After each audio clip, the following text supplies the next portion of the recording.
teen killed during school hours. New today, our team is looking at what's being done to keep kids in school and safe from city crime. If a police officer is sitting there watching people sell drugs in broad daylight, we know that is going to lead to violence. The push for solutions to curb Baltimore's open-air drug market. Then controversy over expanding public transportation from the city to the county. Communities, I believe, deserve a voice in any major public transit project. How one lawmaker is fighting to put the decision in voters' hands. Live from WBFF in Baltimore, this is Fox 45 News at 4. Our next weather maker bringing some changes. You are looking at live conditions around our region as we track what's going to be a rainy end to the week. This system will arrive for your Friday morning commute tomorrow, and some areas could even see a little bit of a mix of snow. Chief Meteorologist Jonathan Myers will be breaking down the forecast live all hour. Well, thank you for joining us. I'm Mary Bubala. And I'm Kai Jackson. This afternoon, Fox 45 is providing relentless coverage of the crime crisis facing Baltimore. For the past 8 years, an earth-shattering number of more than 300 people have been murdered each year. This week, 16-year-old Isaiah Carter, a student, became the latest person who's the victim of a crime crisis. A Patterson High School student who was shot and killed at a park near the school. Carter is the sixth city school student to be killed this year. This afternoon, we're demanding answers, asking, is enough being done to address this crime trend targeting young people? A third of the shooting victims in Baltimore are under 18. So a third of the shooting victims in the city are children, essentially. Yeah. And there was like no sense of outrage, no sense of urgency. This is, I can't imagine this happening in any other city. We have live team coverage of Vincent Hill looking into how open-air drug markets continue to be an issue in the city. Rebecca Pryor reports on the death of Isaiah Carter. Rebecca? Yeah, you guys, today the community, they're just rallying around Isaiah's family. There's currently a fundraiser being held here at Forno. It's an Italian restaurant in downtown Baltimore. 15% of the proceeds made between now and 7 p.m. will go to the family. Before Isaiah was shot and killed, we're told he used to work here alongside his father, who's a chef at this restaurant. Now today we also went back to Patterson High School to find out what's stopping students from continuing to leave school in the middle of the day. Instead, what we found is that the problem continues to persist. Our camera is catching many parents' concerns. Kids leaving the classroom early. Excuse me, are you a student at Patterson? Yes, he is. Are you leaving in the middle of the day? Yeah. Showing no signs of slowing down. Usually I see them out either before noon or right before school lets out. David Waters has lived next to Patterson High School for more than a decade. He says he catches students leaving campus during school hours. Pretty much every day. But usually they don't go far. He says they often gather here at Joseph Ely Park, the exact spot where 16-year-old Isaiah Carter was shot and killed just feet from his school when he was supposed to be in the classroom. Oh, definitely, it could have been prevented. Similar warning signs were missed across town in Edmondson. Those children come from the shopping center, from the school, over to the shopping center. Earlier this year, 16-year-old Deontay Dorsey faced the same fate when he was gunned down in a Popeyes parking lot. Again, just blocks from his high school in the middle of the day. It should be somebody in the shopping center, and it should be somebody on the corner that's controlling what's going on. It's more police presence. That'll stop the violence in this direct area. Both communities calling for more eyes on their children. There are protocols keeping young people safe. But according to Baltimore City Schools CEO Dr. Sonia Santelises, those of us who have worked with adolescents over long periods of time know that when young people want to find a way out, right? We cannot have our eyes in every place at the same time. Fox 45 sending Santelises questions Thursday asking, the school can't have eyes everywhere, but they can monitor security cameras. Are there cameras at school exit points? Are those monitored throughout the school day? Will you be looking into new proactive measures to prevent kids from leaving school early? We also sent questions to Mayor Brandon Scott's office asking, will you be investigating city schools protocols for keeping students from leaving school early? As of news time, we've received no response. I think they're aware of it. I think they don't have the resources to address it. Now, you want to stay with us here at Fox 45. Coming up later on in the broadcast, we'll be speaking with the owner of Forno about who Carter was and how this community is really stepping in to support this family during this very difficult time. But for now, reporting live in Baltimore City, Rebecca Pryor, Fox 45 News. Rebecca, thank you. Project Baltimore looked at the most recent suspension data for Patterson High School, and this is what they found. During the 2021 through 2022 school year, there were 160 total out-of-school suspensions or expulsions. The majority were for attacks, threats, or fighting. 26 were for disrespect or causing disruptions. 22 were for dangerous substances. 6 for weapons, 2 for sex offenses, and 1 was for arson or explosives. And that brings us to our question of the day. Should there be an investigation into attendance policies in city schools? So far, 100% of you who voted say yes. You can weigh in right now at foxbaltimore.com/vote. Well, Baltimore's crime crisis being fueled by a prevalence of guns on the streets, even in the hands of young people. The police department says gun seizures have soared. You can see the numbers right here. In 2018, only 9 ghost guns, or we have 4 there, were seized in the city. Last year, 477 ghost guns were recovered. Right now, Maryland U.S. Attorney Eric Barron is invoking the Al Capone prosecution model, an aggressive way to use any means to take violent offenders off the streets. Barron saying it is about addressing 2 root causes of crime in Baltimore: guns and drugs. Since 2020, former City State's Attorney Marilyn Mosby stopped prosecuting some crimes, including drug possession. New City State's Attorney Ivan Bates says his office is authorizing Baltimore police to enforce laws surrounding drug possession and distribution. Vincent Hill is live right now with concerns these laws aren't being enforced. Vincent? Yeah, Kai, that concern not only from residents that I spoke with, but one city councilman that says BPD needs to step it up. Councilman Zeke Cohen addressing his frustration inside a public safety hearing held yesterday, pointing out that just down the street from where he is working with others to combat addiction to drugs at the Anna Pratt Library on Pennsylvania Avenue, police are sitting in their cars while drug deals are happening just feet away. Now, despite that promise from Ivan Bates, police tell Fox 45 only 240 simple possession arrests have occurred this year citywide. Cohen says that number is way too low considering the resources that the department has. We spent last year over $575 million on our police budget in operations.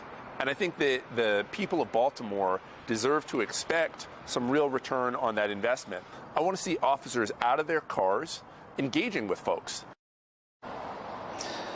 Cohen went on to say even with a police officer shortage, low-level drug offenses can't be ignored because, quote, neighborhoods are festering in crime because of it. So, Vincent, Councilman Zeke Cohen says, hey, let's get officers out of the cars, engaging with people. We do know we have a huge deficit of officers in the city of Baltimore. What's the commissioner's reaction, though, to the councilman's request? Yeah, Commissioner Harrison pointing out to a supervision issue within his department. I'll have more on that and what a law enforcement expert says about guns and drugs going hand in hand coming up at 5 o'clock. For now, we're live in Baltimore. Vincent Hill, Fox 45 News. Vincent, thank you. We have more coverage coming up in 30 minutes. Project Baltimore looks into education inside Patterson High School, their findings on the graduation rate. We will also have updates on public safety bills in Annapolis, plus more on the bill to increase reward money for information about crimes. Breaking news, the Maryland State Department of Education releases a report card on every school in the state for the first time since before the pandemic. It highlights the academic achievement progress and overall quality of each school and system. Every school is given a rating from 1 to 5 stars, with 5 being the best. MSDE says more than 75% of schools in the state earned at least 3 stars or better. Taking a closer look, Baltimore City Schools had 29 schools with only 1-star rating, the most in the state. The majority of city schools, 83 total, earned 2-star ratings. Baltimore County saw disappointing results as well. Their star average dropped to 3.2, which is 0.2 less than the 2019 average. 5 Baltimore County schools earned a 1-star rating, 33 earned a 2-star rating, while the majority of county schools earned 63 total, earned 3 stars. We'll have more on this tonight at 10 o'clock. Also breaking, a former police chief in Laurel has been convicted of setting multiple homes on fire. David Crawford has been found guilty of starting a series of fires across Maryland. The fires took place at homes of family members and police officials over the course of 9 years. According to online court records, Crawford is convicted of attempted murder and arson. A homicide investigation is opened in northwest Baltimore after human remains are found last Friday. The remains were found in a container near Garrison Middle School. The medical examiner's office has ruled the cause of death a homicide. The identity of the person has not been revealed. There are 0 active monkeypox cases in Baltimore. So the city's health department today announcing an end to its emergency response. The department says case counts have declined for 2 months now. Over the course of the monkeypox outbreak that started last June, the city responded to 242 cases. According to the statewide dashboard, 32% of the cases reported in Maryland were in the city. 3 people statewide died from the virus.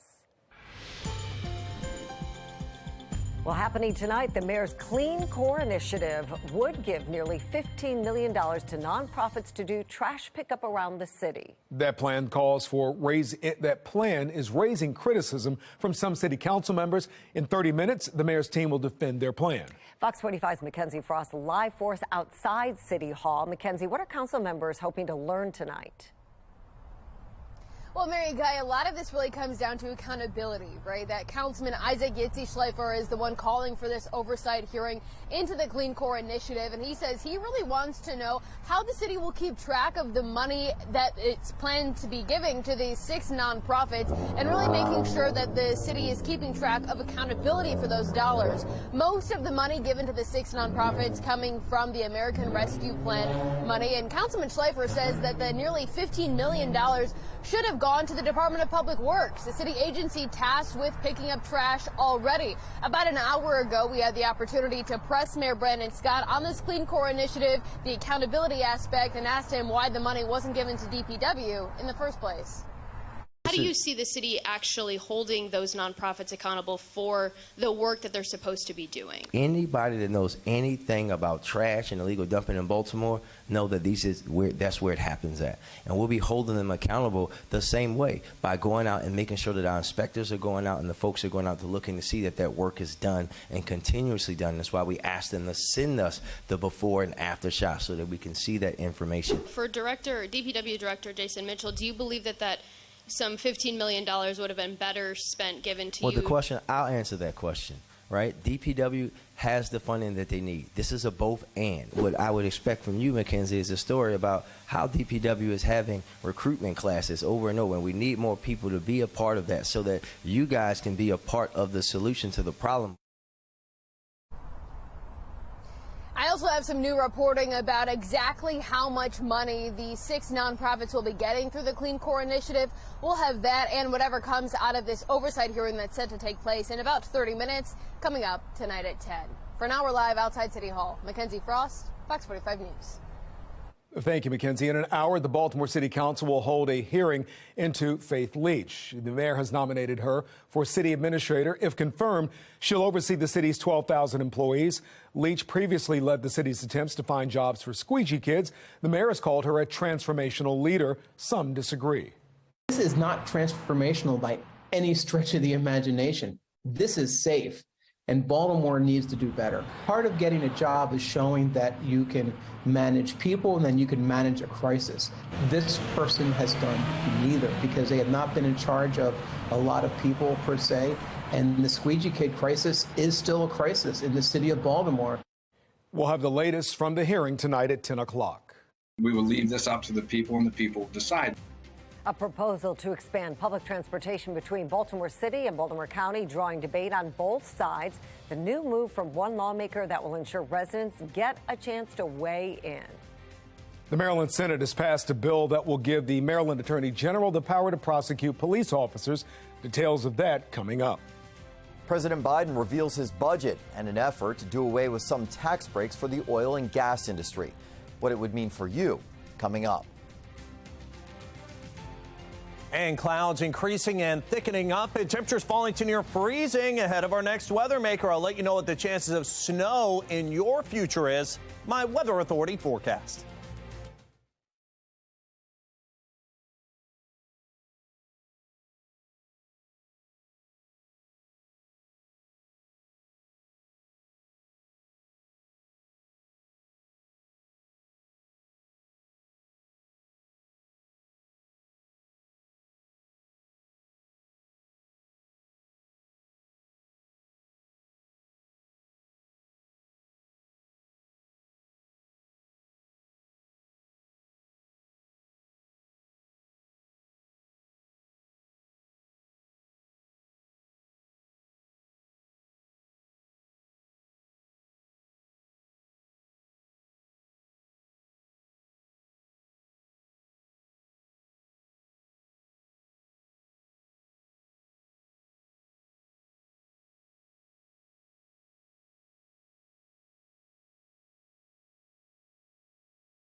Fox 45 News, winner of 17 2022 Regional Emmy Awards, more than all other Baltimore news stations combined.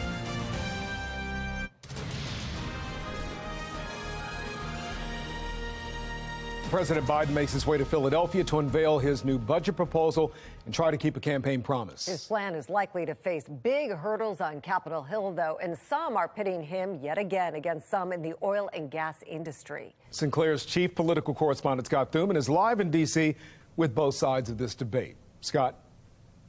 Yeah, Kai and Mary, good evening to you. You mentioned the hurdles on Capitol Hill, one of them already coming from, predictably, the Speaker, Kevin McCarthy, a Republican out of California, saying that it is an unserious proposal by President Biden, that there are trillions of dollars in either new taxes or costs that Americans would have to incur. We took a look at one of them that may not hurt your pocketbook, but definitely puts the president, again, at odds with an industry that does affect you.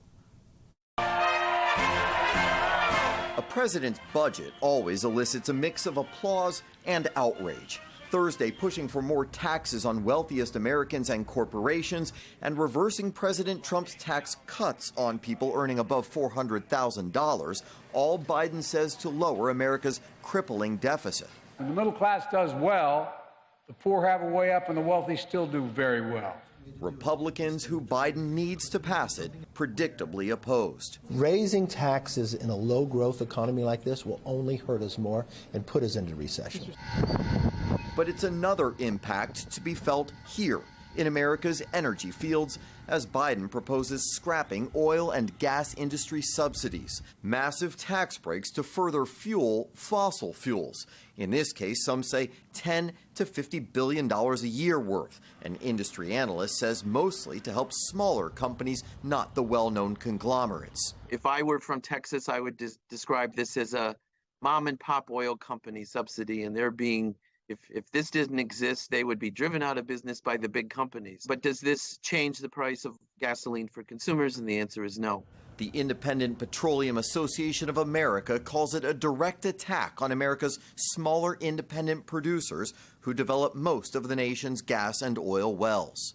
Biden promised before becoming president he'd get rid of these fossil fuel subsidies and end new drilling on public lands in an effort to go more green. But then hit a roadblock.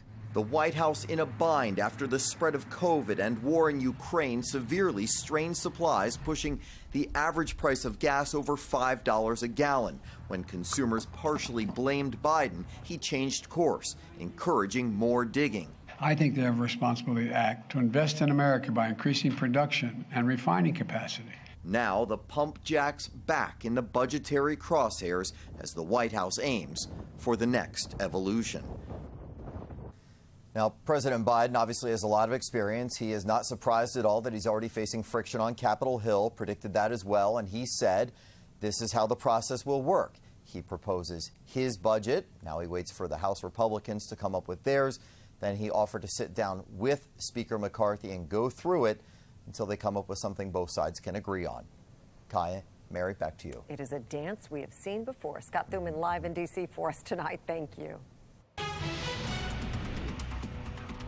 Let's turn our attention to our next weather maker. You're looking at live conditions around the region as we track what's going to be a rainy end of the week. The rain and a snow mix will move into the area by your morning commute and will stick with us through the start of the weekend. Let's check in with Chief Meteorologist Jonathan Myers for the very latest on the track of this storm. Yeah, this weather maker's coming, and you heard it, snow, the potential here, but we're in mid-March. Right. So it's not as easy. I mean, if this were January, it'd be a totally different story, but it's not as easy to get those accumulations. We could see, again, some big fat flakes mixing in. Where we expect the real impacts is going to be in the highest elevations.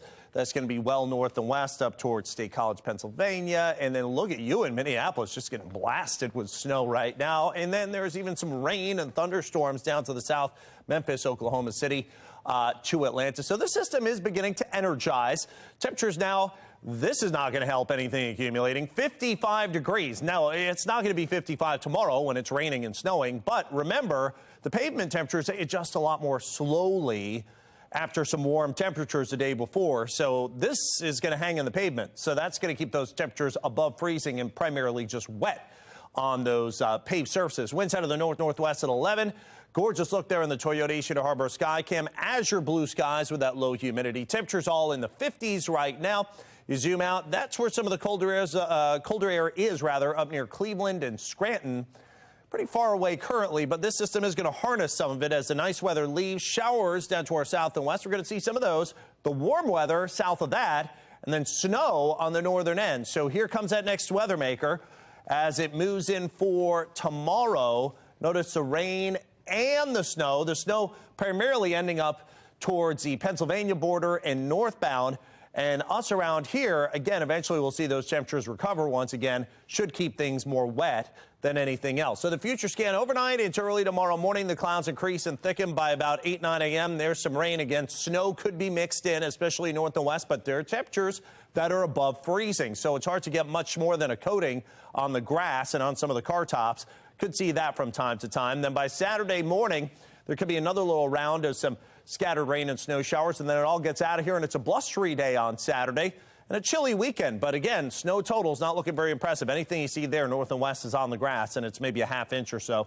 45 degrees Friday, 48 a.m. rain and snow showers left over Saturday. Sunday could see some showers late, and there's a couple of rain and snow showers Monday, and it stays chilly for this time of year into the middle of next week. Make sure you tune in to your morning show before heading on your morning commute tomorrow. Our team of meteorologists will provide live conditions from 4:30 through 10 in the morning. A new state report shows Maryland students are struggling to graduate high school in 4 years. Our team digs into the reason why. A proposal to expand mass transit between Baltimore City and county generating fierce debate. How one lawmaker is hoping to come up with a solution. And the so-called Twitter files continue to make news in Washington. Why lawmakers are trying to determine if Twitter violated the privacy of users.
Making headlines now, did Twitter violate user privacy in giving a pair of journalists internal documents related to the so-called Twitter files?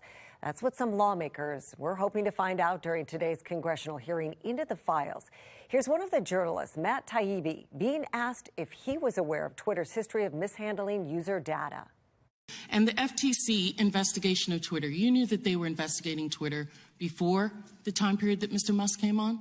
I was aware of it, yeah. And the FTC was concerned with user data being hacked or used?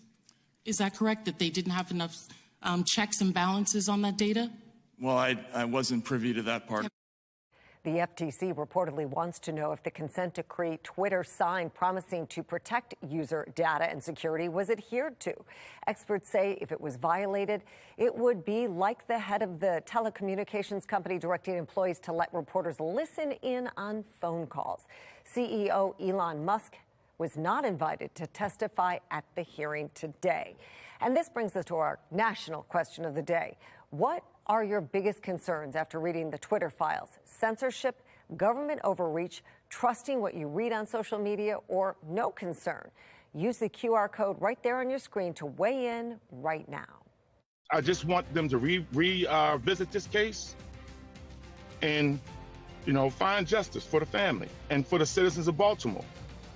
A key witness in a murder trial in Baltimore found dead just days before he was set to testify.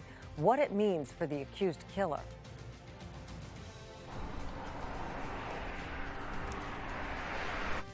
And fewer Maryland students are graduating high school within 4 years. Our Project Baltimore team digs into the reason why.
A Baltimore family is devastated after the key witness in their loved one's murder was found dead. And not only has the city state's attorney's office said it will not move forward with the accused killer's murder trial, the defendant is now a free man. Alexa Ashwell spoke with the victim's family and questioned police and prosecutors about this case. Alexa.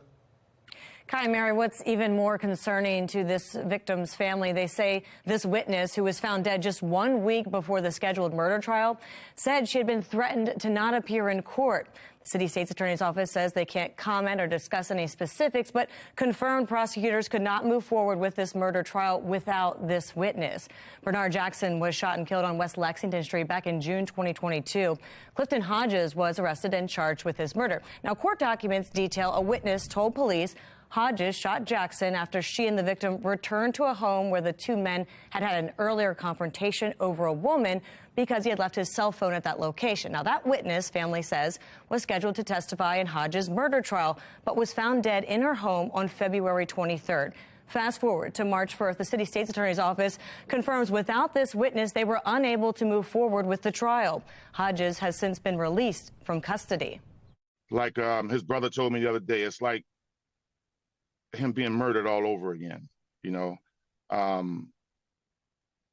the murder was one thing, you know, we've been dealing with that, but now to see this person walk the streets is just as bad.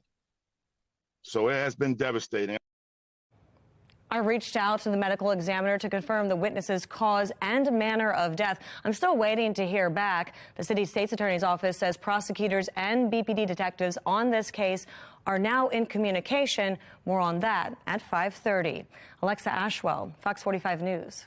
Alexa, thank you. Well, some lawmakers in Annapolis want to increase reward money to encourage witnesses of crimes to come forward. Baltimore City Delegate Kaylin Young is proposing a statewide reward fund that would pay up to $50,000 for information leading to the arrest of a homicide suspect. Right now, Metro Crime Stoppers pays a maximum of $2,000 in reward funds.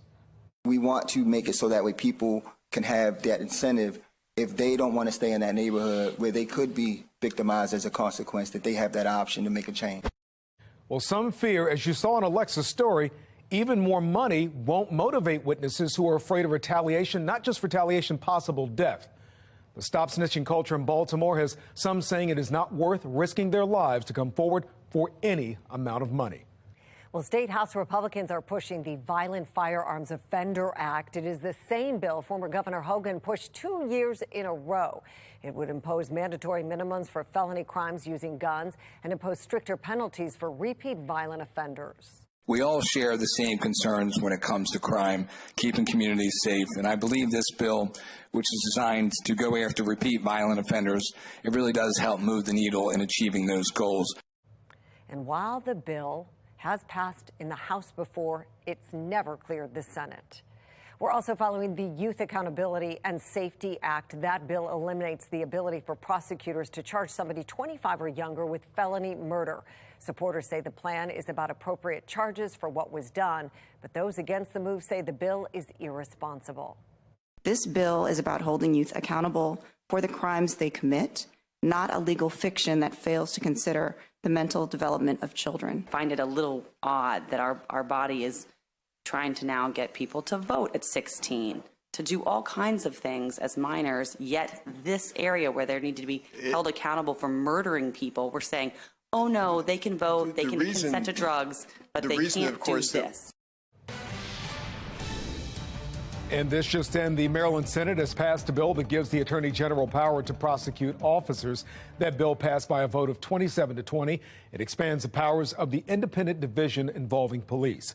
The bill will give the office the power to bring criminal charges. The measure now goes to the House, where a similar bill has also been filed. And also in session 2023, a state delegate speaking out tonight against a proposal to expand public transportation between Baltimore City and Baltimore County. He says the proposal of a light rail down the middle of York Road is a horrible idea. Fox 45's Maxine Stryker joins us live from Towson with a look at the legislation he's proposing in response to the project. Maxine? Well, Mary, the proposed north-south corridor offers 7 different alternatives to better connect Towson to Baltimore City. There's the possibility of bus, light rail, heavy rail, all running down along this busy corridor of York Road. And advocates tell Fox 45 the Baltimore region is in need of something just like this. But now State Delegate Nino Mangione is calling the proposal a horrible idea with no redeeming value. He has introduced a bill that would require any transportation project such as this that cost over a certain amount be submitted as a referendum, giving voters the chance to weigh in at the ballot box. Communities, I believe, deserve a voice in any major public transit project that's really going to disrupt their community. And public meetings are obviously important, but they're not enough. A significant indication of citizen opinion. Now, public feedback was solicited for this project last year, but Mangione says it just is not enough. We did reach out to the Maryland Department of Transportation for their comment on this proposed legislation, but we have yet to hear back tonight. Reporting live in Towson, Maxine Stryker, Fox 45 News. Maxine, thank you. Well, the boost funding conversation continues tonight as lawmakers debate whether to keep the $10 million scholarship program or move forward with Governor Wes Moore's proposed cuts. Boost provides scholarships for low-income families to move students out of struggling schools and into non-public classrooms. Senate President Bill Ferguson says he thinks the state has enough money to fund Boost. This afternoon, Fox 45's Mackenzie Frost pressed Mayor Brandon Scott on his stance. Do you believe that the funding should be kept in the budget? I know Governor Moore is proposing to cut $2 of the $10 million program. You said that educational options are important. They are. Do you believe that the Boost program should stay fully funded? I think that I'll say what I said this morning, right? We have to make sure that, and I know this governor will do that, to make sure that we're doing whatever we can to make sure that parents in Baltimore, and of course I'm talking solely about the city of Baltimore, have the options that they want. When you're talking about education funding, we cannot put one against the other. So will you lobby to make sure that that funding stays? Well, my lobbying first is going to be about how we can get the funding for Baltimore City public schools that we need and deserve, and everything else comes second to that. Well, using new powers, lawmakers can restore the funding in Governor Hogan's former Governor Hogan's proposed, or the new governor's proposed budget, if enough support is there. Well, you can make your voice heard. Scan the QR code on your screen or contact your local state delegates or senators. That will take you to our website where we've listed the phone numbers and email addresses of them. There's a fundraiser taking place right now in memory of the 16-year-old Patterson High School student gunned down on Monday. It's taking place at Forno Restaurant and Wine Bar by Lexington Market. He was killed Monday afternoon in a park near Patterson High School. There is an $8,000 reward for information about his death.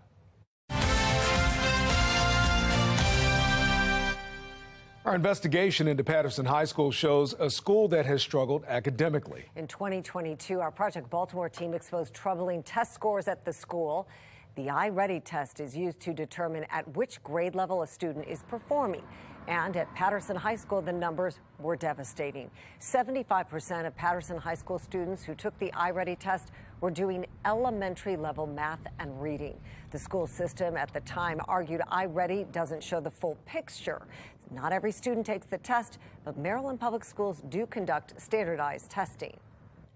We pulled the 2022 MCAP scores for Patterson High School. Out of the 342 students who took the state math exam, just 2 scored proficient. The state also released a 2022 four-year graduation rate. At Patterson High School, it was 51.4%. That means just over half the students graduated within 4 years, beginning in the 9th grade. That's below the city's rate of 68.7%, which is the lowest four-year graduation rate in the state. Overall, fewer Maryland students are graduating high school within 4 years, according to recently released state data. While many school leaders say the pandemic had a significant impact, Project Baltimore's Chris Papps found the four-year graduation rate dropped more than it did before COVID than after. But this cohort is one for the history books in terms of who they are and what they went through. At this state school board meeting last week, Maryland State Superintendent Dr. Mohammed Chaudhry faced a harsh reality. Maryland's four-year graduation rate has hit a 9-year low. No one in this room had a high school experience similar to what this cohort had. Maybe, I'm pretty sure. I'm thinking through all the pandemics of the last years. While many, including Dr. Chaudhry, have blamed the pandemic, Project Baltimore analyzed the data and found four-year graduation rates were going down before COVID hit. From 2017 to 2019, the 3 years before the pandemic, the four-year graduation rate in Maryland dropped 0.8%. In the 3 years since COVID, it actually went down less, just 0.5%. We had glows, we also had grows, but we also have challenges, and we need to break the 90% threshold for all subgroups. And some subgroups were more impacted than others. Graduation rates are based on cohorts, the number of students who earn a diploma in 4 years, beginning in 9th grade, and adjusting for any students who transfer in or out of the school. Baltimore County's 4-year graduation rate fell to 84.5% in 2022, a 10-year low.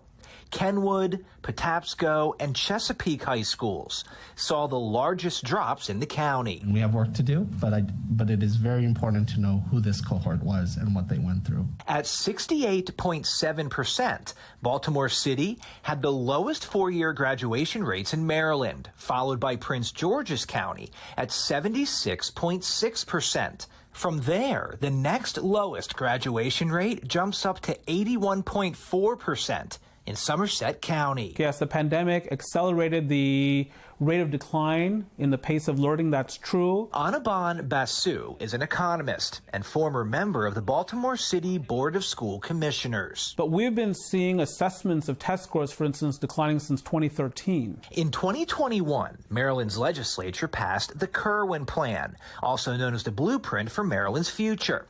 It pumps billions of additional tax dollars into public education. Education leaders say the extra money will improve student outcomes. But Basu says if Maryland wants better outcomes, more money alone is not the answer.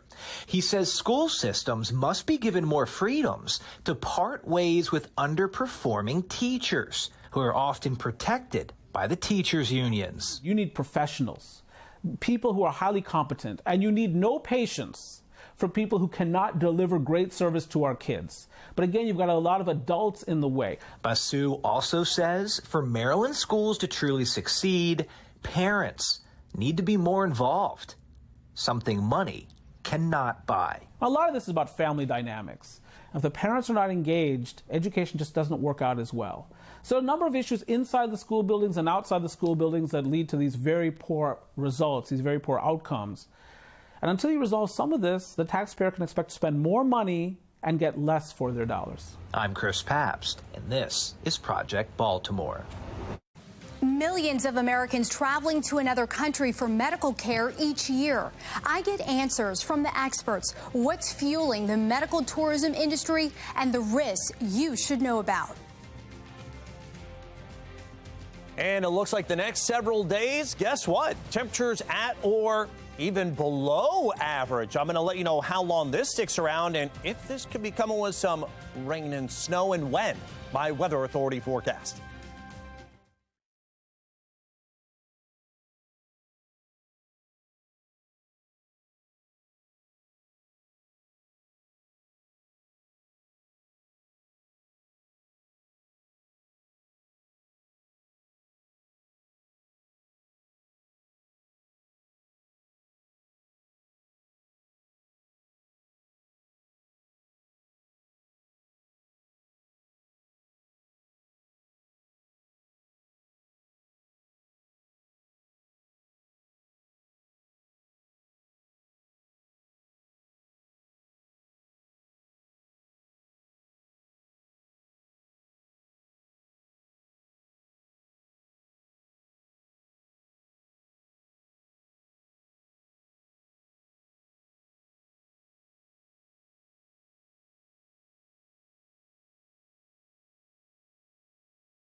The Mexican drug cartel believed responsible for the abduction of 4 Americans and deaths of 2 is apparently apologizing. A letter claiming to be from the Scorpions faction of the Gulf Cartel apologized to the people of Mexico and families of the victims. Now, the note says they turned over those responsible because they acted on their own, going against the cartel's rules of respecting innocent lives. They provided a picture showing 5 men bound. State officials did not immediately confirm having new suspects in custody. A relative for one of the victims says the group traveled to the border city for cosmetic surgery. In fact, millions of Americans travel to other countries seeking medical care. Dee Gatton with the National Desk reports on what's fueling the medical tourism industry. You may know someone or seen someone online posting about it. Traveling outside the country for medical care is growing in popularity. There are 2 big reasons, according to experts: access and affordability of health care in the U.S. The CDC says each year, millions of Americans travel to another country for medical care for several reasons, including care from a provider who shares their culture, to get a procedure not available or approved in the U.S., and cheaper cost. To put that in perspective, in Mexico, which experts say is one of the places U.S. residents commonly travel for medical care, care can be more than 50% cheaper than here in the U.S., according to the CEO of the Medical Tourism Association. Others point out there are risks you need to know about. When you travel a long way or add additional complexities to a healthcare procedure, it overall increases the risk. In this case, for example, traveling across the border does increase the risk, and also it creates a case where you may be exposed to additional bacteria or viruses that you're not normally exposed to. And unfortunately, those safety and security risks, we don't know when it's going to happen, but we know that there's the possibility. The CDC says if you are traveling to another country for medical care, consult your healthcare provider at least 4 to 6 weeks before the trip. Get international travel health insurance and check qualifications of providers during the procedure, and bring with you copies of your medical records. Reporting for the National Desk, I'm Dee Gatton. All right, next weather maker moving at us. You can see it here on the HD radar. As we zoom out a little bit, you can get a good picture of all the advisories and all the snow. In fact, there's a snow rain mix from Chicago up to Madison. You get a good image of the green there. That's some rain around Indianapolis, and some rain and some snow, both in our forecast coming up by tomorrow afternoon. 55 now. Toyota Shida Harbor Skycam winds out of the northwest at 11. Humidity is low at 34%. Temperatures all across the board are in the low to mid 50s, which is about where we should be for this time of year. Now, these temperatures in the 50s, although it's going to cool down tonight into the 30s, the temperatures in the 50s this afternoon, they're kind of held, if you will, a little bit in the pavement temperature. So even if we get some rain and snow tomorrow, we're going to be fighting the March sun angle. And also, you don't see any temperatures, any frigid air like you'd usually see feeding into these systems in January, February, which we didn't have this year. But nonetheless, we don't see it there. So even with the snow that comes down, I don't think it's going to be easy to get any accumulation, at least on the paved surfaces. It's nice weather today. Temperatures in the 50s, again, settling down into the 30s tonight, tomorrow. That next weather maker moves at us. The warmer air locked south of it, snow on the north side of it. Take a look at what happens here as we head into tomorrow morning through afternoon. We see a batch of wet snow and rain moving in, especially north and west of the Beltway. I think that's where it'll be more so the snow mixture. And then working into tomorrow evening, actually a little bit of a break before the rear side of this comes through, and we could see another round of some light rain and snow to start your day on Saturday, and it all moves out. Temperatures into this evening falling from the 50s back through the 40s and the 30s. So it will be chilly into tomorrow morning, but not below freezing as this stuff moves in. There's your rain and snow mix in the blue. And then it changes gradually pretty much to rain with highs 35 to 40. You never see any of those temperatures getting below freezing, even into early Saturday near freezing. This is one I think we'd probably get our best chance north and west of potentially a little bit of at least light accumulation there as this wraps up. And maybe even a dusting on the grass here in the city, but there's just not a whole lot here. It could be a half inch of snow, but that's about it. And then outside of that, dries out, gets blustery on later Saturday into Sunday, and then another couple of chilly days, Sunday into Monday and into next week as well. More in a couple of minutes. Thank you, Jonathan. Coming up on Fox 45 News at 5 o'clock, slow action by some on open-air drug markets, why some city leaders say Baltimore police need to do more. And building a community in some unusual places, the mission underway in Baltimore to support women.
Supporting local women-owned businesses with free workout classes and giveaways all week. Amy Aronson has more from Harbor Point. Hey, yeah, lots of babes supporting babes here this morning. I'm here with Kelly Berger, who started it all. So Resistance Cycle is your baby. You've created this, a woman's own business right here in Baltimore, which is awesome. This week you're celebrating all that stuff. Yeah, I thought it was a really good opportunity with International Women's Month to just say, let's all come together and let's support each other, with whether it's in Baltimore, Maryland, wherever it is, and let's like pick each other up and hold each other up and kind of just blast one another, and we're having fun with it. It's been awesome. Yeah, it seems like a party here this morning. You've got lots of other businesses actually here this morning as people come in and out of spin classes. So what do you have going on here this morning? Yeah, we've had a ton of businesses all week, but this morning we have Brookie's Cookies over here, and then we have all the way down Sedona House, and then we have Betsy Robinson Bridal. So a ton of different things going on. It's super exciting, and we're just really thankful they bought in too, because I didn't know what it was going to look like when we thought about this, but it turns out really awesome. Okay, let's take the folks down the hallway now and show people the real stuff that's going on. So you come here to sweat, right? Yeah. What's happening within these studio doors right now? It's pretty wild in here. We have a party inside these doors every time. We try and just have fun, make everyone feel really welcomed, and feel like a community when we walk in. Should we give them a sneak peek Yeah, of what's going on? Let's Okay.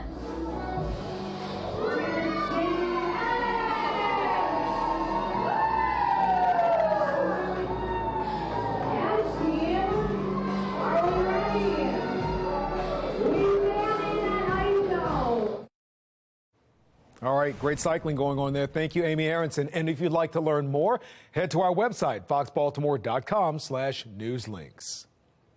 Coming up on Fox 45 News at 5 o'clock, a fundraiser is being held tonight for the family of the teen killed in Baltimore this week, the support they're getting from their community in the wake of this tragedy.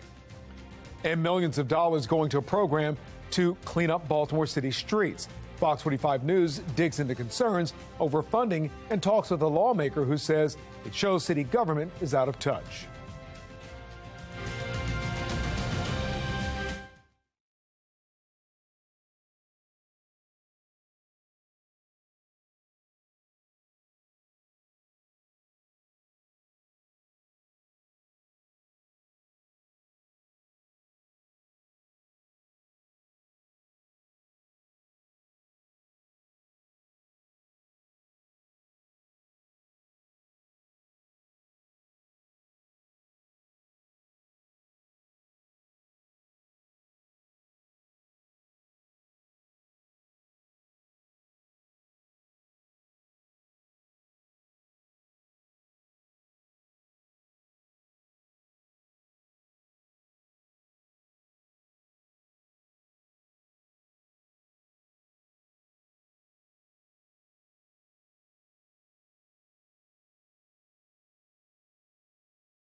Why is so much money being used to outsource neighborhood cleaning? The concerns over the mayor's Clean Core program. A fundraiser for a family who lost a child to gun violence. The latest on the death of a 16-year-old in Baltimore. Drug deals in broad daylight. Why some say Baltimore police aren't doing enough when it comes to cracking down on open-air drug markets. Live from WBFF in Baltimore, this is Fox 45 News at 5.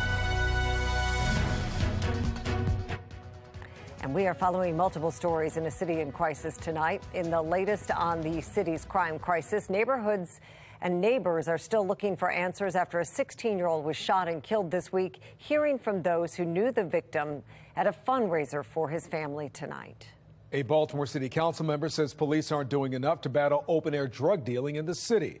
But first, a meeting is taking place in City Hall right now where some are raising concerns about how millions of dollars are being allocated. Good evening, I'm Kai Jackson. And I'm Mary Bubala. The hearing on the city's Clean Core program getting underway right now. This is a live look from City Hall where lawmakers are voicing concerns if city funds are being used appropriately. Fox 45's Mackenzie Frost has been investigating this new initiative. She brings us up to speed on the controversy surrounding the mayor's plan to outsource trash pickup. Councilman Isaac Yitzi Schleifer digging into the Clean Core funding plan announced by Mayor Brendan Scott. Good afternoon, everybody. The program gives nearly $15 million to 6 different nonprofits, $1 million to Bon Secours, nearly $600,000 to Broadway East Community Development Corporation, $780,000 for Civic Works, $1.3 million given to Lazarus Wright, Park Heights Renaissance getting nearly $675,000, and $321,000 $15,000 to the Westport Community Economic Development Corporation. Those 6 groups say they will clean up 15 different communities. Most of the money coming from the federal American Rescue Plan funds the city got for COVID response and recovery. Further shows how out of touch some decision makers are when it comes to the needs and infrastructure needs in the city. Councilman Schleifer says Mayor Scott should not be giving nonprofits money to do the work of a city department. Why in the world would,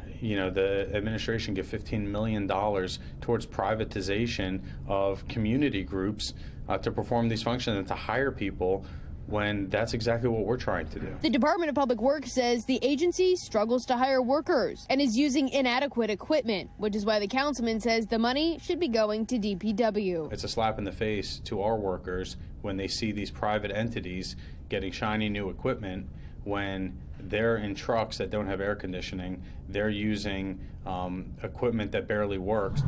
Tucked in a neighborhood off Green Spring Avenue, trash lines the street. They lazy. Denise Johnson lives in the area, and she says she's disgusted with the level of trash in her community. Piled up garbage cans, black trash bags on the curb, and dumping in clearly marked no dumping areas. Ooh, I can't even describe it, but it's just unbelievable. Park Heights Renaissance, one of the groups getting the Clean Corps money, will run cleanups in Johnson's neighborhood. It's the same nonprofit that used to run a Safe Streets site. We've gone to their location, no one answering the door. Councilman Schleifer says he's demanding to know how the city will hold these nonprofits accountable for the millions of dollars they're set to get. At City Hall, Mackenzie Frost, Fox 45 News. Well, the City Council will also hold a hearing tonight into Faith Leach, Mayor Scott's pick for city administrator. If confirmed, she'll oversee the city's 12,000 employees. Leach previously led the city's attempts to find jobs for Squeegee kids. The mayor has called her a transformational leader, although others disagree. This is not transformational by any stretch of the imagination. This is safe, and Baltimore needs to do better. Part of getting a job is showing that you can manage people and then you can manage a crisis. This person has done neither because they have not been in charge of a lot of people per se, and the Squeegee kid crisis is still a crisis in the city of Baltimore. We'll have the latest on the hearing tonight at 10 o'clock. Those of us who have worked with adolescents over long periods of time know that when young people want to find a way out, right, we cannot have our eyes in every place at the same time. A third of the shooting victims in Baltimore are under 18. So a third of the shooting victims in the city are children, essentially. Yeah. And there was no sense of outrage, no sense of urgency. I can't imagine this happening in any other city. Well, former Baltimore Police Commissioner Ed Norris voicing frustration with city school officials and city leaders, saying they are too complacent when it comes to the youth crime crisis. This week, 16-year-old Isaiah Carter became the 6th Baltimore City student killed. Amid concerns over safety of students right now, a fundraiser is being held for Carter's family. Rebecca Pryor is at that event in Baltimore with more. Rebecca. Yeah, the community is really rallying around this family today. That fundraiser, Kai, it's happening right here at Forno. It's an Italian restaurant downtown. 15% of the proceeds made today will be going to Isaiah's family. I just spoke with the owner, Ricky Johnson. He said Isaiah worked here as a dishwasher alongside his cousin and his father. Johnson says Isaiah shared a special bond with his family and coworkers. He describes Isaiah as a hard worker and a lighthearted kid who was always telling jokes and making everyone smile. He says Isaiah started off shy but was really starting to open up. They'd even find him dancing to music in the back hallway from time to time. Never did they imagine he'd lose his life so tragically. Tonight, the staff are all wearing Justice for Isaiah pins and are leaning on each other for support as they all grieve this unimaginable loss.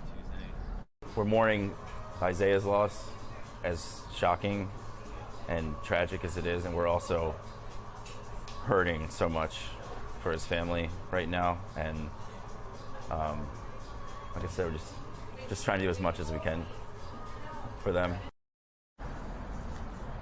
For those who would like to support the family during this difficult time, this fundraiser will be ongoing until 7 p.m. this evening. Again, the restaurant is Forno. It's downtown. It's located right across the street from the Hippodrome. Reporting live in Baltimore City, Rebecca Pryor, Fox 45 News. Rebecca, thank you. Well, our Project Baltimore team looked at the most recent suspension data for Patterson High School. During the 2021-22 school year, there were a total of 160 out-of-school suspensions or expulsions at the school.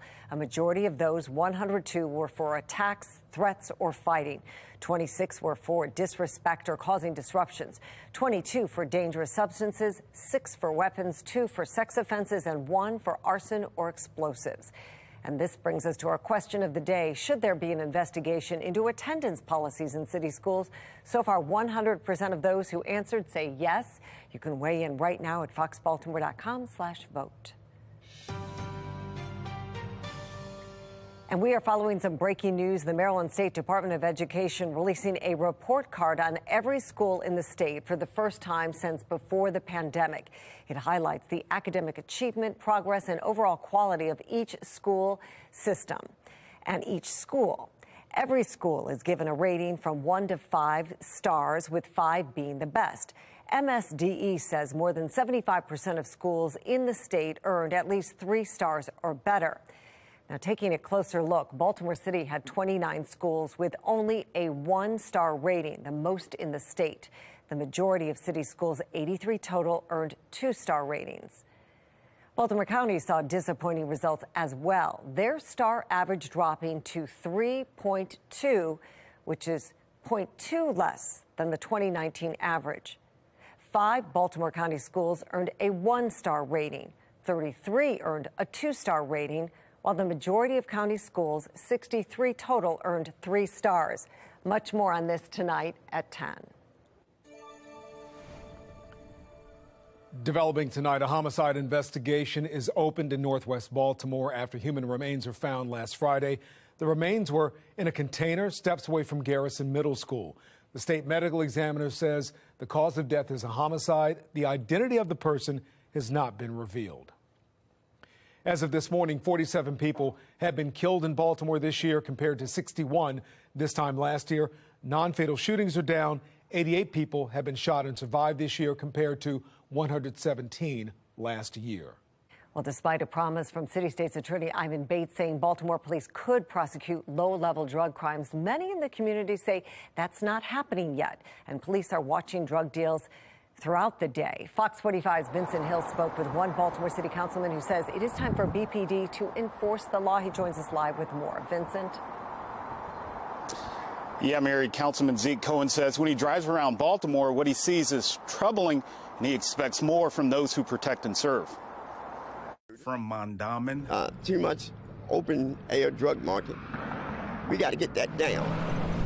To Pennsylvania Avenue. I feel like they know that they got drugs and guns out here. They're not really doing nothing. They just sitting here, just let it happen. Baltimore residents say despite a promise from City State's Attorney Ivan Bates that police could go after low-level drug dealers, not enough is being done to stop it right under their nose. Councilman Zeke Cohen shares that concern. And we know that it is polluting and harming our communities. I want to see officers out of their cars engaging with folks. Commissioner Michael Harrison giving his take on why that's not always happening at a public safety hearing on Wednesday. We give those instructions to engage, to be out of the cars.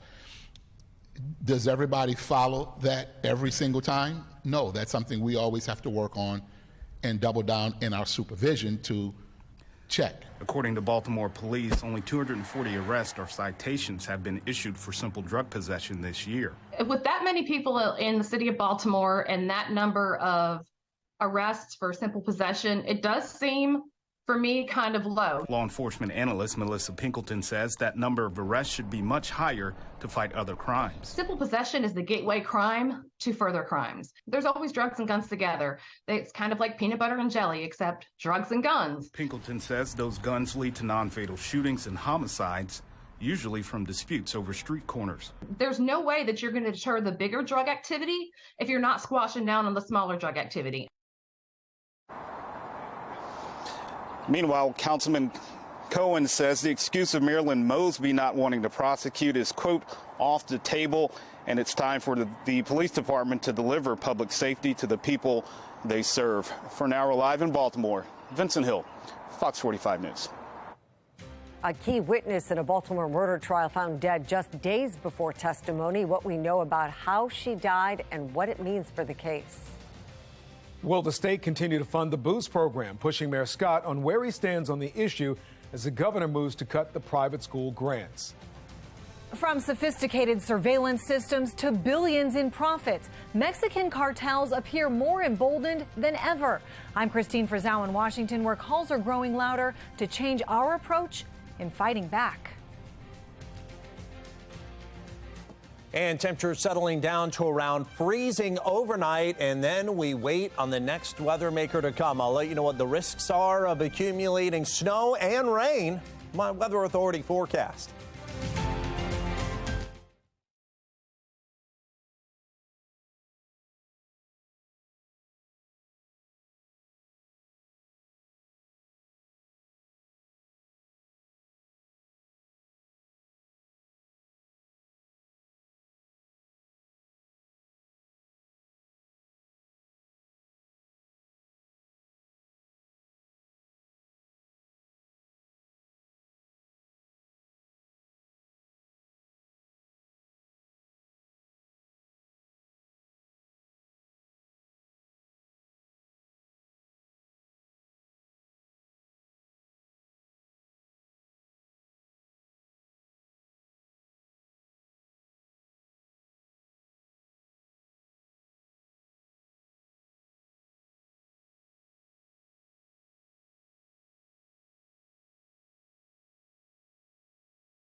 Fox 45 News, winner of 17 2022 Regional Emmy Awards, more than all other Baltimore news stations combined.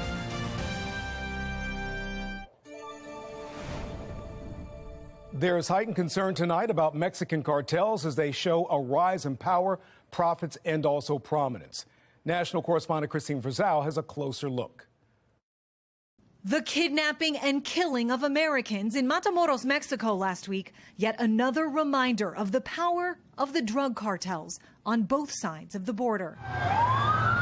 It's a power that has only grown in recent years, earning about $500 million in 2018, and today, $13 billion, thanks to revenue earned from smuggling people to the United States. Obviously, terrorists are motivated by their ideology, and the cartel terrorists are motivated by profit. If their profit increases, so does their power, control, and influence. That control and influence expanding at a rapid rate, not just breaking human smuggling records at the southern border. The northern border with Canada has also seen a shocking surge. The Swanton sector, which oversees Vermont and New York, seeing an increase in numbers of about 800%. This video posted by the chief there shows some of the 94 people from 11 countries apprehended just this past weekend. And take a look at this video sent to us by the Texas Department of Public Safety. These drones not operated by Border Patrol, but by the cartels. They're also using the drones, again, not just to push drugs across, but they're using drone technology to actually surveil the movements and activities Border Patrol agents. This new reality prompting pushback on Capitol Hill this week when the Director of National Intelligence insisted domestic terrorists remain the greatest lethal threat to our country. How many people were killed by racially and ethnically motivated violent extremists in the United States last year? I don't have the exact number for you right here, but I will get it for you. How many people were killed by fentanyl in the United States last year? As you know, it's over 100,000 for fentanyl. But so isn't that a more lethal threat? While Director Haynes said it's a different basis for comparison, calls are growing louder to fundamentally change our approach in dealing with these cartels, who seem to move about freely in Mexico and for now appear largely undeterred in the United States. In Washington, I'm Christine Frizzau. Making headlines, Norfolk Southern CEO is testifying on Capitol Hill today after his company's catastrophic train derailment and environmental disaster.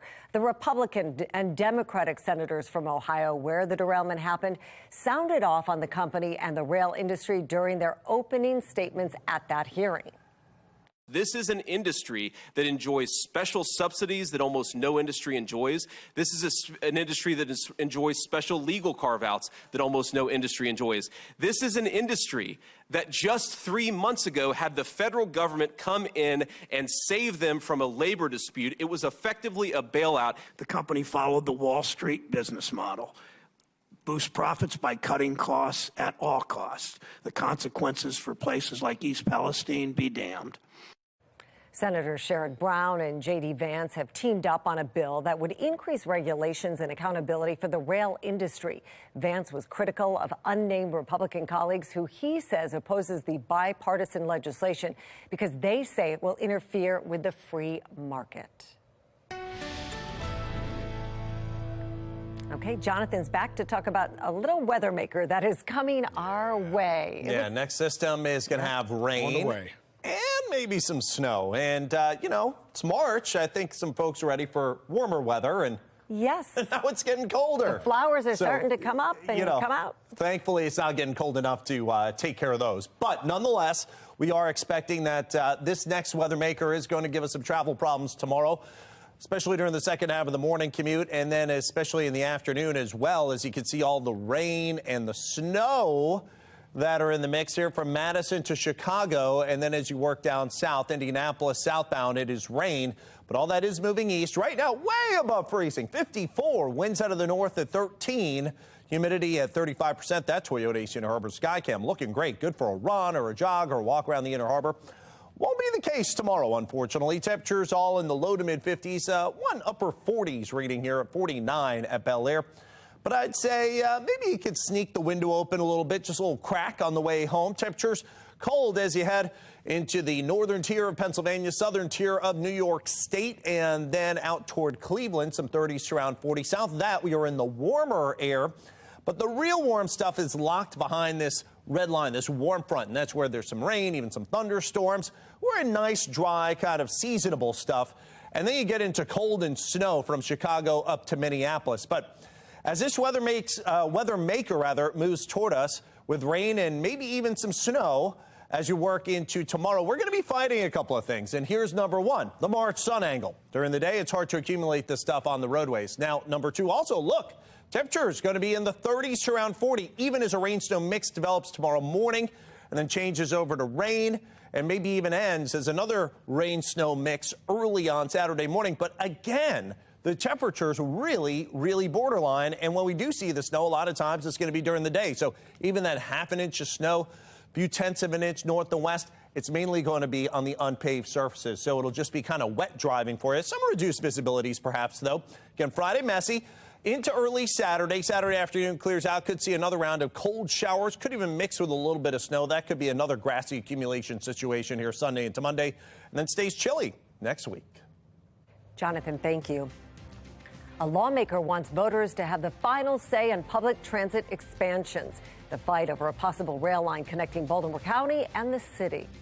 Should doctors be administering life-saving abortions? How the confusion over Texas's anti-abortion policy is impacting women.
A group of women is suing Texas over a law they say threatened their lives. Tonight, Dee Gatton taking a closer look at abortion policies that are under fire in the state. The lawsuit claims the Texas law is written vaguely, and medical professionals fear liability if the state doesn't consider the situation a medical emergency. Of course, after Roe v. Wade was struck down, abortion laws are now in the hands of each state, and that includes how medical emergency exemptions are handled. The New York Times reports there are policies in some hospitals requiring additional doctors to review the decision before an abortion can happen.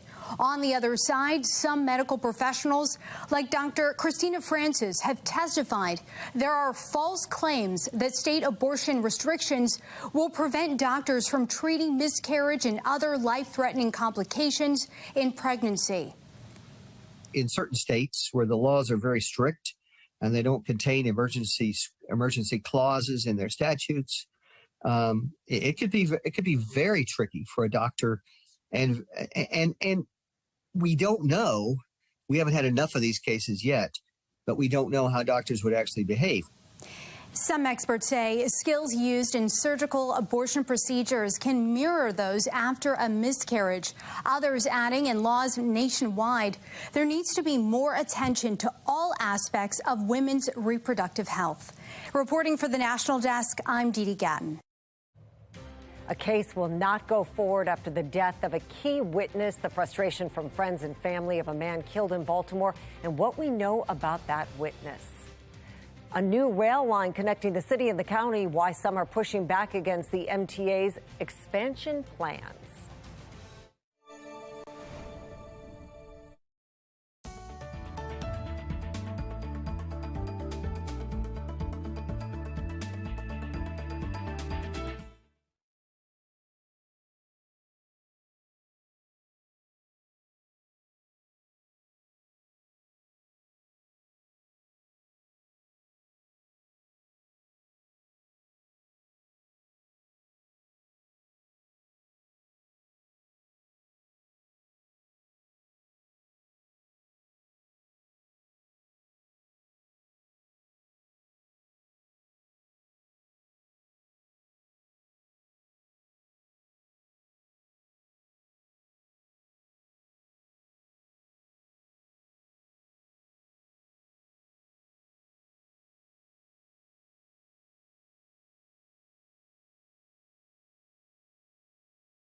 A state delegate is speaking out tonight against a proposed expansion of public transportation between Baltimore City and Baltimore County.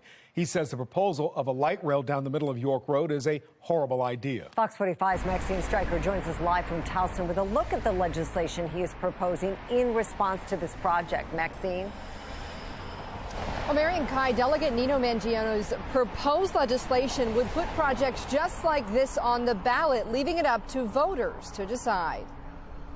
Light rail stations from Falls Road to Demonia Fairgrounds are closed. The proposal to expand public transportation between Baltimore City and Baltimore County has been the subject of much debate.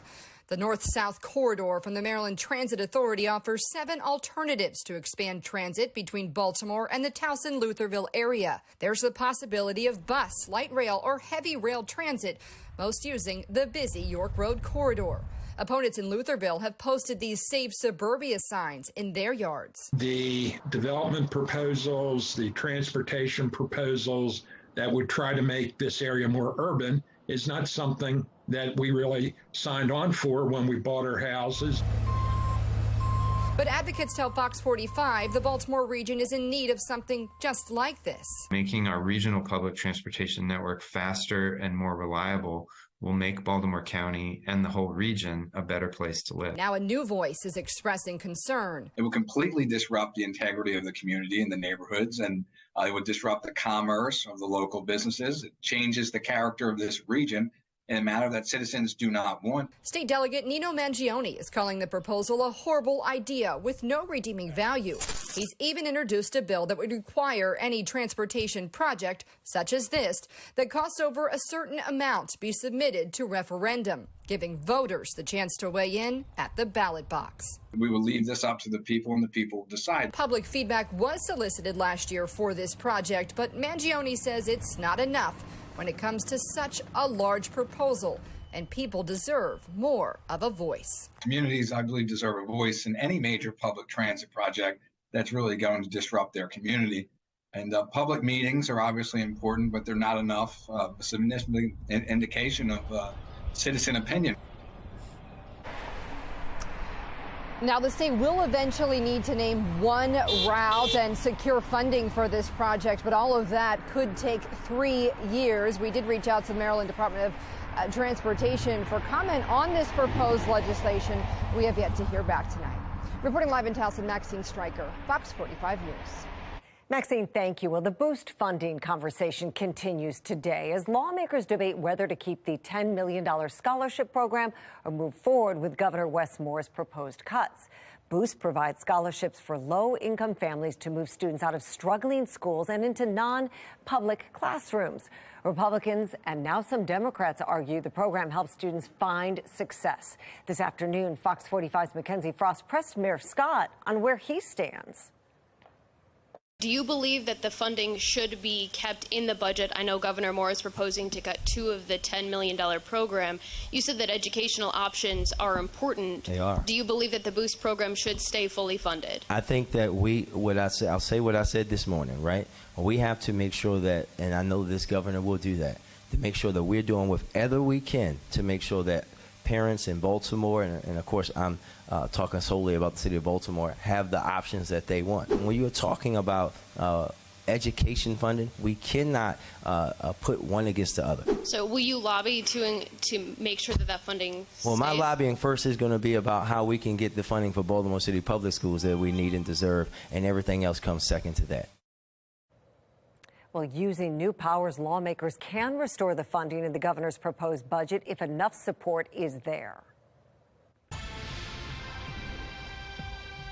In a city in crisis, a Baltimore family is devastated after the key witness in their loved one's murder is found dead. Now the city state's attorney's office says it can't move forward with the accused killer's murder trial, so the defendant is a free man. Alexa Ashwell spoke with the victim's family and questioned police and prosecutors about the case. What's also concerning to loved ones of this victim, they say the witness, who was found dead just 1 week before she was scheduled to testify in this murder trial, told them she had been threatened to not appear in court. The Baltimore City State's Attorney's Office says they can't comment on specifics when asked, but confirmed prosecutors could not move forward in this trial without the witness. It's been 9 months since 56-year-old Bernard Jackson was shot and killed in a neighborhood in southwest Baltimore.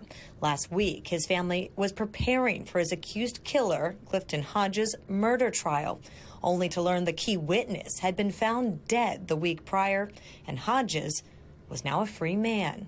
Like his brother told me the other day, it's like him being murdered all over again, you know.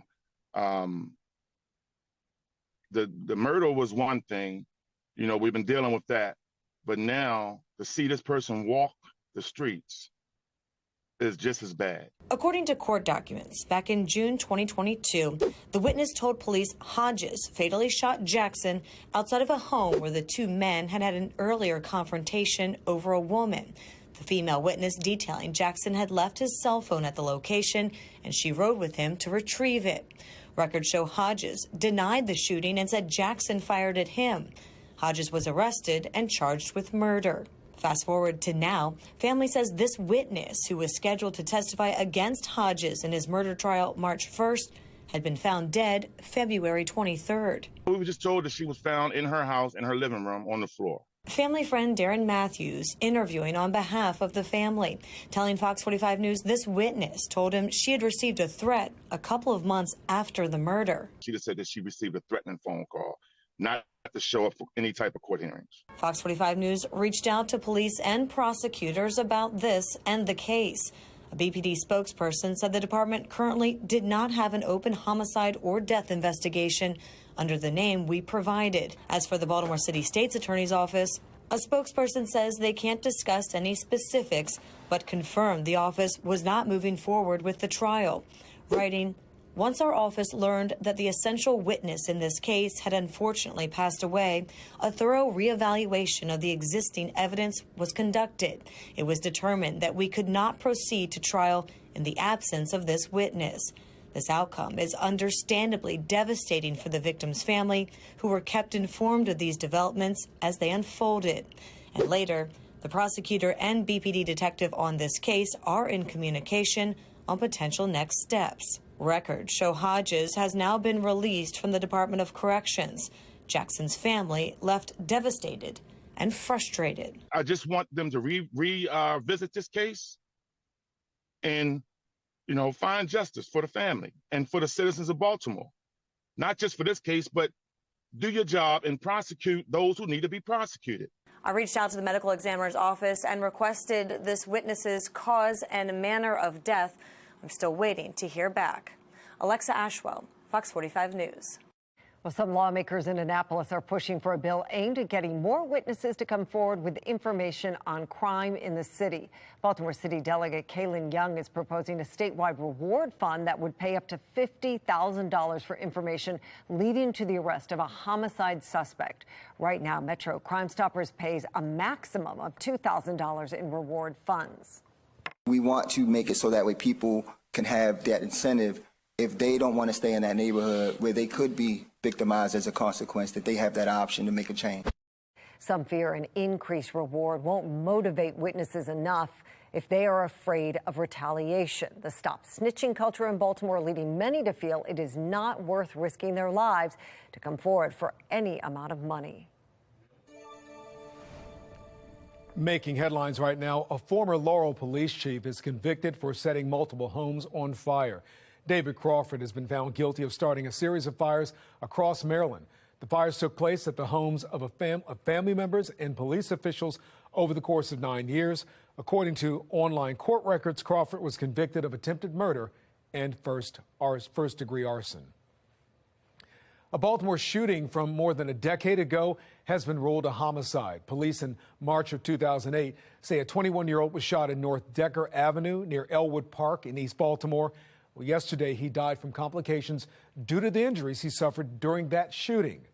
Suspects for the 2008 shooting still have not been identified. Well, another sunny but cooler day in the Baltimore area. On the left, a look at the Inner Harbor tonight, and on the right, the current conditions in Towson. And while the skies were clear today, things are going to take a turn for the worse tomorrow. Jonathan Myers has more on rain headed our way, but still. Yeah. savor that. We'll take some sunshine, but the next weather maker is moving our way. Let's go ahead and take a look. You can see all the advisories lit up to my north on the HD radar, and then take a look at what happens here into tomorrow. Rain and snow mix into the morning, and then during the afternoon, a bout of rain, and it is going to be colder. It is going to be chilly. Let's take a look at the day planner. Into the overnight hours, there's that colder weather setting up, 49 at 6. And today, temperatures did make it to the mid-50s. That may help things out a little bit for us, and I'll tell you what I mean here in a couple of minutes. But 10 p.m., 39 and 34 at 2 a.m. Notice we are settling to above freezing overnight. But again, it doesn't mean that's going to preclude any snow around here. I'm going to let you know when it's moving in, the timing, and how much you're going to or maybe not going to see. That's up in my Weather Authority forecast hour by hour in a couple of minutes. And thanks. Well, we want you to help us tell the weather stories in your neighborhood. You can send us pictures of the rain tomorrow by heading to foxbaltimore.com/chime in. And make sure you tune into our morning show before heading to work or school tomorrow. Our team will provide live conditions from 4:30 through 10 in the morning. In tonight's Health Watch, there have been 0 active monkeypox cases in Baltimore. City Health Department today announced that an end to its emergency response, saying case counts have declined for 2 months. Over the course of the monkeypox outbreak that started last June, the city responded to 242 cases. According to the statewide monkeypox dashboard, 32% of the cases reported in Maryland since the start of the outbreak were in the city. 3 people statewide died from the virus. The Be More Healthy Expo is set for March 25th at the Baltimore Convention Center. The expo can guide you on your journey toward a healthier lifestyle. You can receive a free health screening, check out cooking demonstrations, and learn life-saving skills. More information is available on our website, foxbaltimore.com. The president's new plans to attack the national debt, his proposal for funding Medicare, and more. Federal safety officials investigating another close call of 2 planes nearly colliding. I'm Atrell Nisharan. Coming up, where pilots place the blame for all of these near misses.